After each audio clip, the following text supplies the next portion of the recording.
अभी शाम को 4 बजे वर्कआउट करने आता हूँ और कल मैंने एक फुल स्कूप प्री ले लिया। रात को 1-1:30 बजे तक नींद नहीं आई। आज हाफ से भी कम, बस इतना सा। आज करेंगे चेस्ट एंड शोल्डर। और फ्रंट कैमरे की क्वालिटी बहुत बेकार है यार। मुझे लग रहा है कैमरा लाना ही पड़ेगा। मैं घर पे रखता हूँ उसको क्योंकि वो कॉम्प्लिकेटेड होता है थोड़ा यूज़ करना, बट स्टिल उससे मैं मेन कैमरे से रिकॉर्ड कर पाऊंगा और उसकी स्क्रीन फ्लिप हो जाती है तो ज़्यादा मज़ा आएगा उससे। और क्रेजी पार्ट तो ये है कि वर्कआउट ज़्यादा लंबा नहीं है। टोटल 16 सेट्स हैं, 4 एक्सरसाइज है, 3-3 set each, chest and shoulder दोनों के। Let's go.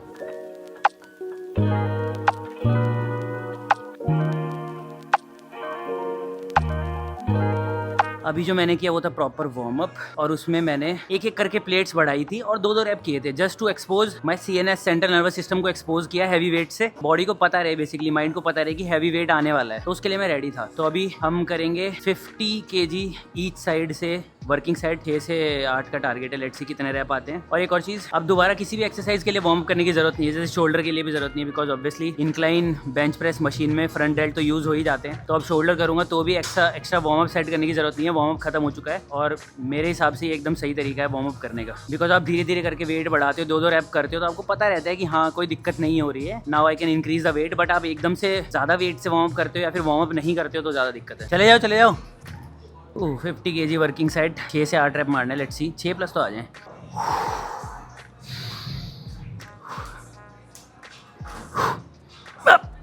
1 2 3 4 5 6 7 let's go. पिछली बार 7 रैप्स आए थे, 6 या 6 से ज़्यादा का टारगेट है। 1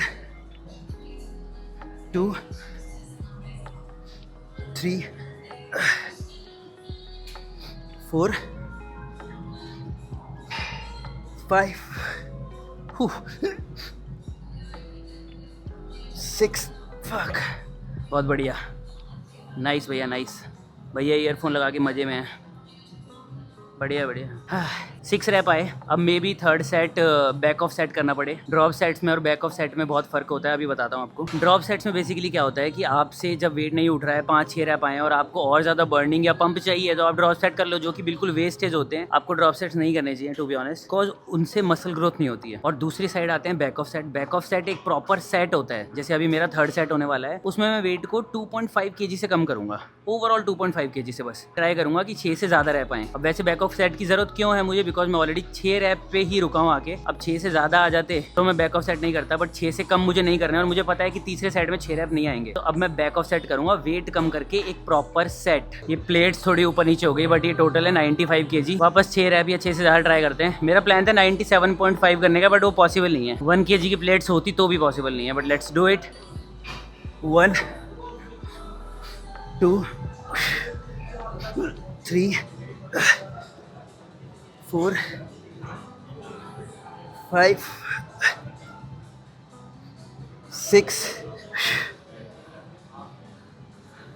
6 सही डिसीजन था भाई बैक ऑफ सेट करने का। मैं इसको बैक पे लगाता हूँ ताकि और स्ट्रेच फील हो सके। मेरी मोबिलिटी अच्छी है तो मैं ज़्यादा स्ट्रेच कर रहा हूँ, बट जिसकी नहीं है वो ज़्यादा ज़बरदस्ती मत करना। स्ट्रेच से कोई एक्स्ट्रा फायदे नहीं होंगे, होंगे थोड़े बहुत, बट ज़्यादा नहीं होंगे। ज़्यादा पीछे हो गया देखो। Let's go. 1 2 3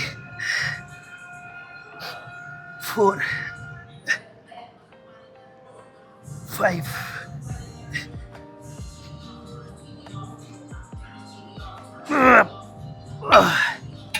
वैसे स्ट्रेच से चेस्ट तो मज़ा आ गया, बढ़िया स्ट्रेच हुआ है, पर बैक से थोड़ा कंफर्टेबल नहीं हुआ तो थोड़ा और ऊपर करूँगा। यहाँ पे रहना चाहिए था, ये मैंने ज़्यादा नीचे कर दिया, मतलब मिड बैक पे आ गई। बैक ऑफ सेट नहीं कर रहा, ऑल तो 6 ही आए थे, बट फिर भी 1 2 3 4 5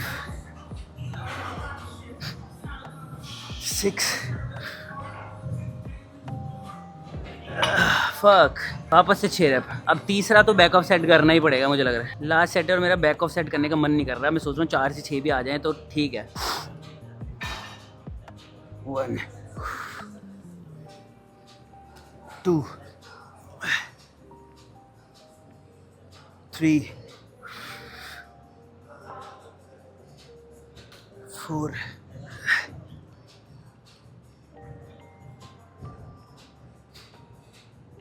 5। फक, हाँ भाई 5 आ गए। Third exercise shoulder press machine. मैं सारी की सारी मशीन्स करना प्रीफर कर रहा हूँ अभी। उसके कुछ रीज़न है वो मैं तुम्हें घर जाके बताऊंगा, but let's go. 6 to 8 reps। 1 2 6 7। Shit भाई, ये तो चुभ गया अंदर, बट स्टिल 8 reps। भाई क्या पंप है यार। शाम को भीड़ ज़्यादा है यार, अनफॉर्चुनेटली कपड़े खोल के नहीं देख सकता। मे बी चेंजिंग रूम में जाके देखूंगा, वहाँ पे शायद हो तो। द थिंग इज़ कि मैं पहले ज़्यादा रैप्स करता था, मतलब 8 to 12 रैप रेंज में परफॉर्म करता था कोई भी सेट, जिससे क्या होता था, ऑब्वियसली हाइपरट्रॉफी के लिए वो बेस्ट रैप रेंज थी, मतलब अभी तक मेरे लिए। फिर मैंने कुछ नई स्टडीज़ पढ़ी, मैंने पॉल कार्टर को देखा। अब उन्होंने बताया कि तुम कम वेट से ज़्यादा रैप्स करते हो ना, तो उसमें जब ज़्यादा मोटर यूनिट रिक्वायरमेंट होते हैं ना, वो लास्ट के 3-4 रैप में होते हैं। बट अगर तुम ज़्यादा वेट उठाते हो, कम रैप्स लगेंगे उससे बेसिकली, तो उससे मोटर यूनिट रिक्वायरमेंट स्टार्टिंग के कुछ रैप से ही होना स्टार्ट हो जाएगा, जिससे मसल ग्रोथ होती है एक्चुअल में। बेसिकली मैकेनिकल टेंशन स्टार्टिंग के कुछ रैप से ही होना स्टार्ट हो जाएगी बॉडी पे, जो कि लास्ट के कुछ रैप्स में होती है अगर तुम ज्यादा रैप्स मारते हो तो। इसलिए मैं अभी हैवी वेट उठा रहा हूँ, और जो कंपाउंड मूवमेंट्स है उसमें से 6 से 8 के लिए परफॉर्म कर रहा हूँ, और जो आइसोलेटेड मूवमेंट है उसमें मैं 6 से 10 के लिए जा रहा हूँ। 10 से ऊपर में फिर भी नहीं जाऊंगा। तो देखते कैसा रहता है ये आने वाले टाइम में। मैं 3-4 महीने करके देखूंगा, अगर सही रहा तो फिर मैं इसी ट्रेनिंग फिलोसॉफी पे चलूंगा भाई आगे। लैटरल डेल्ट के भी 3 सेट करेंगे और 8 to 10 रैप्स करेंगे क्यों बोल रहा हूँ मैं यार, करूंगा। Let's do it. अभी ज़्यादा लोग हैं ना, लोगों के सामने थोड़ी आदत नहीं है। Let's go. आइसोलेटेड एक्सरसाइज लिए 8 to 10 रैप्स। वापस बोल रहा हूँ, कंपाउंड होती तो 6 to 8 या 5 to 8। 1 2 3 4 5 शिट 10। ये मैं दोनों हाथों से साथ में भी कर सकता हूँ, बट उससे क्या है, एंगल सही नहीं लगता मुझे, उससे दिक्कत आती है फ्रंट डेल्ट में, चुभन सी महसूस होती है। इसलिए यूनिलैटरल करता हूँ, इससे क्या फोकस भी अच्छा रहता है। टू बी ऑनेस्ट मुझे ये भी नहीं पता चल रहा कैमरा ऑन करके कि मुझे बोलना क्या है, but still I am trying my best. और मैं ट्राई कर रहा हूँ कि मेरा फोकस सिर्फ कैमरे पे रहे, मतलब बहुत सारे इधर राइट में भी कोई मुझे देख रहा है, बट ये आदत धीरे धीरे जाएगी इधर उधर देखने की। मैं चाहता हूँ कि भाई जैसे मैं वर्कआउट में फोकस हो जाता हूँ ना पूरा एकदम कॉन्सेंट्रेटेड, वैसे ही मैं पूरे कॉन्सेंट्रेट से नहीं, पूरे कॉन्सेंट्रेशन से, भाई मैं बोल भी नहीं पा रहा, वैसे ही मैं पूरी कॉन्सेंट्रेशन से कैमरे में देखूं और सिर्फ कैमरे से बात करूं, इधर उधर ना देखूं। इससे ही मेरा कॉन्फिडेंस बढ़ेगा भाई। मतलब अभी तो स्टार्टिंग है, लेट्स सी कब तक सही से मैं बोलना नहीं सीख जाता। जाने ही तो है। यार पोजिंग बताओ यार, पोजिंग का बड़ा लफड़ा है मेरे साथ। बॉडी हो तो ऐसी हो बस, वरना ना ही हो ऐसी। मैं तो कोशिश कर रहा हूँ पूरी, एक दिन तो बनेगी। 3 साल पहले एब्स का वर्कआउट करना था, पर एक दोस्त ने बातों में लगा दिया भाई। अब सीधा घर जा रहे हैं और बाहर मौसम बहुत ही तगड़ा हो रहा है। मैं तुम्हें दिखाता हूँ, वेदर देखो भाई।